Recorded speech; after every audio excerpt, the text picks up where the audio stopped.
안녕하세요. 현실주의자입니다. 최근에 시장이 안 좋습니다. 안 좋아서 투자자분들이 지금 걱정이 많으실 것 같은데요. 그래서 오늘은 거시적인 시장에 대해서 한번 의견을 드려보겠습니다. 지금 미증시는 현재 반등 중입니다. 전 하지만 이란 생각은 들어요. 일단 지금 뉴스를 보면 Wall Street gains after fresh job data라고 하죠. 잡 데이터가 나왔는데 그게 예상치보다는 좀 안심되게 나왔다는 거예요. 그리고 Treasury yield라고 하죠. 국채 수익률이 다시 돌려주고 있다. 지금 16년 만에 최고치를 기록했다고 하죠. 그것 때문에 지금 주식시장이 조정을 보이고 있는데 지금 미증시는 현재 반등 중이죠. 빅스는 좀 움직이고 있긴 하지만 그래도 생각보다는 충격이 크진 않습니다. 그리고 지금 필라델피아 반도체 지수가 상승하고 있기 때문에 내일 한국 시장은 나쁘지 않을 거다. 지금 야간 선물도 현재는 반등하고 있죠. 오늘 낙폭이 컸기 때문에 내일은 낙폭에 대한 되돌림이 조금 있을 거예요. 근데 그게 진정한 반등이냐? 절대 그렇게 믿지 마세요.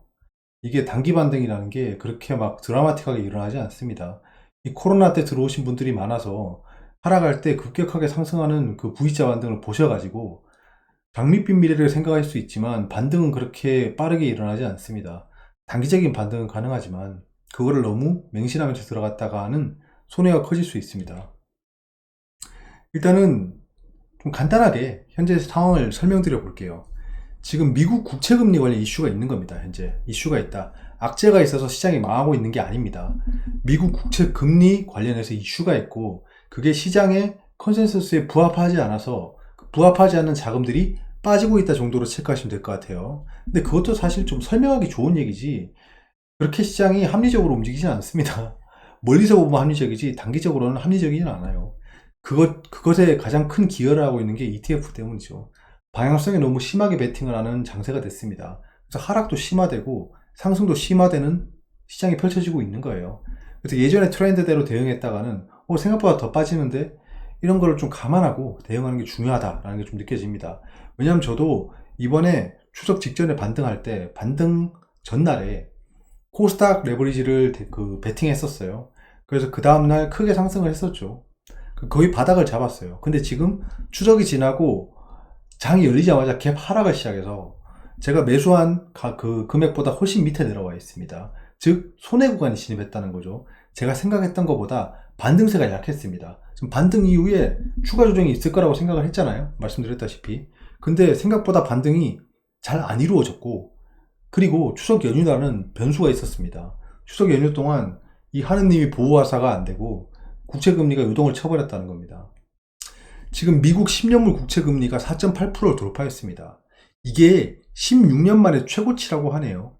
자, 주식에서 최고 최초는 굉장히 큰 영향을 줍니다. 최고치를 기록했다고 하니까 시장이 꽤 놀라는 거죠.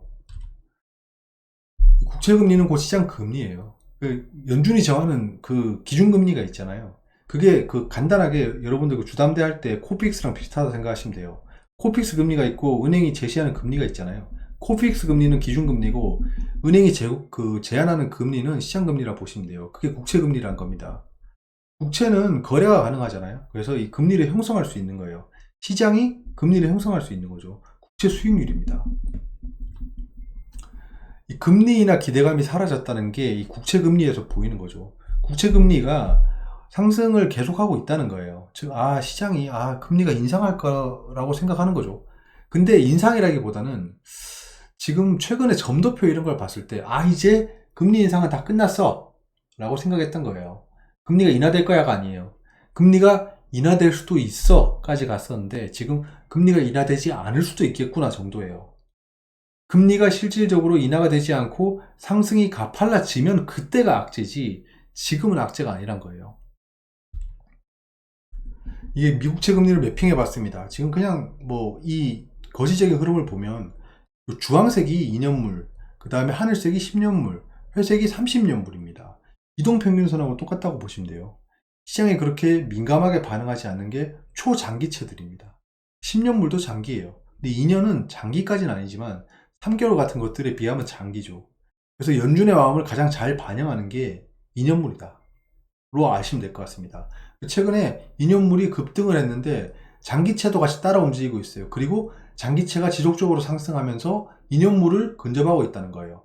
장기채가 반응하고 있다는 건 실질적으로 앞으로도 금리가 인상될 수도 있겠다라는 시장의 그 마인드가 형성되고 있다는 겁니다. 그게 지금 시장을 흔들어 놓고 있는 이유예요. 즉 장기채가 안정되기 시작하면 시장도 안정될 거다. 이렇게 보시면 될 것 같습니다. 장단기 금리차도 한번 짚고 넘어갈게요. 예전부터 장단기 10년물, 2년물, 10년물, 3년물의 장단기 금리차가 역전이 되면 반드시 경기 침체가 온다라는 트렌드가 깨지고 있습니다. 이번에 코로나 때도 그랬죠. 장단기 2년물이 거의 100%예요. 역전되고 나면 바로 경기 침체가 왔어요. 아주 짧은 경기 침체이긴 했지만 왔습니다. 근데 지금 장단기 금리차가 역전된 상태로 꽤 오랜 기간이 있어요. 이때 리먼 브로더스 사태랑 좀 비슷하죠. 요때랑. 요때도 꽤 길게 역전되어 있었지만 지금이랑은 비할 바가 아니죠. 이 장단기 금리차는 곧 돌아올 겁니다. 어찌되었건 방향이 올라가고 내려가고 돌아오게 돼 있어요. 장단기 금리차기 때문입니다. 빼는 거죠. 돌아오게 돼 있는데 지금 이거를 어떻게 봐야 되냐라는 겁니다. 10년 주기설도 못 맞추고 있고 거기에 지금 장단기 금리도 꽤 오랜 기간 역전되어 있으니까 이제 좀 트렌드가 바뀔 수도 있을 것 같습니다. 하지만 경기 침체는 말씀드렸다시피 올 건데 이게 뷰티풀 경기 침체일지 아니면 고통스러운 페인풀 경기 침체일지는 좀 봐야 되는 것 같아요. 근데 저는 뷰티풀 경기 침체라고 일단은 보고 있었습니다.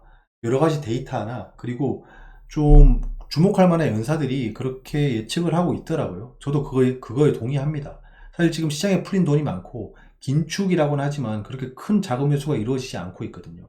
그리고 시장 자체는 고용률도 유지되고 있고 꽤나 강건한 경제를 보여주고 있어요. 그래서 페인풀이 아니라 뷰티풀로 갈 거라고 생각하고 있습니다.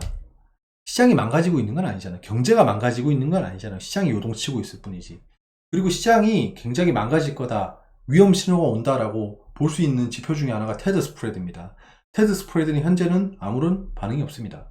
유럽이랑 미국이랑 그냥 달러에 대한 그 차라고 보시면 돼요. 유럽이 달러가 궁해지면 테드 스프레드가 뜁니다. 달러가 궁해졌다는 건 뭐죠? 뭔가 경기가 위험 신호가 왔다라는 거죠. 즉 경기가 위험 신호가 왔다라고 여겨지진 않는 거예요. 연준의 마음대로 안 되니까 금리 가지고 놀고 있는 장세라고 보시면 됩니다. 지난 의견이 그거였죠. 추가 조정 이후에 반등 예상. 반등 이후에 다시 추가 조정이 일어나고 있어요. 찐 바닥을 찍는 거는 반대 매매가 엄청나게 터져야 돼요. 엄청나게 터져야 됩니다. 반대 매매. 이제 반대 매매가 슬슬 일어나고 있을 거예요. 지금 코스피 상황을 보시면 생각했던 지지선을 이탈했고 말씀드렸다시피 이 하락 추세가 형성되어 있었잖아요. 이렇게 하락 추세가 형성되어 있었다. 하락 추세가 이렇게 평행하게 형성되어 있었다. 그래서 여기서 하락을 하게 됐는데 생각보다 더 많이 하락을 했습니다. 즉 과매도 구간에 진입한 거죠. 과매도. 여기서는 이렇게 지지선을 여기 더 내려갈 수 있어요. 내려가다 밑꼬리 쭉 달고 올라와서 여기서 횡보하다가 여기까지 올라올 수 있다는 겁니다. 이게 기술적 반등이라고 하는 거예요. 기술적으로 반등했잖아요. 요거는 예상이 됩니다. 앞으로 한번 보세요. 요거 예상이 됩니다. 기술적 반등은 반드시 일어날 거예요. 어찌되었건 저가 매수세가 들어올 수밖에 없거든요. 이게 개인 투자자건 외국인이건 그다음 금융 투자건 저가 매수세는 들어오게 되어 있습니다. 초단타 매물이겠죠. 그런 것들의 기술적 반등은 곧 일어날 거다. 그 시점이 언제냐? 반대 매매가 많이 일어났을 때입니다. 거래량이 올라가면서 밑꼬리를 쭉 따라야겠죠. 반대 매매를 확인하고 저가 매수세가 들어옵니다. 코스닥 같은 경우에는 아직 지지선까지 오지 않았어요. 생각했던 지지선. 그리고 에코프로가 무너지면서 이렇게 하락할 거다 정도까지 우리가 예상을 했기 때문에 이제 코스닥에 대해서 좀 기술적 반등에 대한 투자를 시작한 거죠. 저는 멀리서 보면 일단은 그 상승 추세를 이탈해 있습니다. 이 페일러 스윙을 체크했었죠. 이 페일러 스윙이 강하게 발생하고 결국에는 추세선을 이탈할 거다라고 했고 생각보다 더 많이 이탈한 상황입니다. 제 생각보다는 많이 이탈했어요. 여기 지금 갭 하락한 거 보이시죠? 이게 추석 연휴 이후에 갭 하락을 해버린 겁니다. 그럼 이 갭을 메우는 흐름에 기술적 반등이 일어날 거다까지는 체크해 볼게요. 이거 한번 지켜보세요. RSI 지표를 좀 주목하시면 됩니다. 이게 코스피 주봉인데요. 이 코스피 주봉에서 RSI가 이 과매도권에 진입하면 거의 바닥권이었어요. 항상 장기적으로 봤을 때 바닥권을 찍고 다시 올라갔죠. 그리고 지금 RSI가 다시 과매도권으로 들어오고 있습니다. 여기서 한 번 더 하락하거나 또는 횡보를 시작하면 과매도권에 들어갈 거예요. 이거 상대 강도 지수니까요. 그때 되면 이제 바닥이다. 그럼 여기서 이제 바닥을 잡기 시작할 거예요. 이게 이렇게 떨어져서 이렇게 망한다? 아니요. 그런 일은 절대 벌어지지 않습니다. 그만한 악재가 아니에요, 이건. 사람들이 긍정적으로 생각하던 게 좀 희미해지고 있을 뿐이지 악재가 발생했다라고 할 수는 없습니다. 한국 증시 자금 추이를 보시면 자금이 계속 들어오고 있었잖아요. 다시 자금이 늘고 있습니다. 근데 지금 금리가 올라간다라고 하면 자금이 더 줄어들 수 있겠지만 자금이 지속적으로 빠지고 있는 상황은 아니다. 9월의 지표를 좀 확인한 후에 움직일 것 같습니다. 9월에 어떤 지표를 주목하시면 되냐? 미국 실업률 그리고 비농업 부문 고용지수를 보면 됩니다. 반대매매 이후에 진정세를 기다릴 예정입니다. 말씀드렸던 조정은 거의 끝나간다고 생각합니다. 그래서 저는 이제 지수랑 에코프로 어제 들어가기 시작했어요. 정치 테마주, 이제 정치 테마주가 좀 움직일 거예요. 내년에 총선이잖아요. 6개월 전입니다. 늘 말씀드렸던 정치 테마주 6개월 전이 도래했기 때문에 조금씩 정치 테마주에 소량을 담가볼 거예요. 정치 테마주가 상승할 때 혀를 차는 일이 발생하지만 혀를 차면서도 내가 수익을 보면 좋잖아요. 이 또한 지나갑니다. 이게 스스로가 팔고 싶을 때 나 지금 팔아야 되나? 아니면 털고 떠나야 되나? 라고 할 때가 웬만하면 바닥입니다. 저는 일단 현재 비중을 확대하고 있습니다.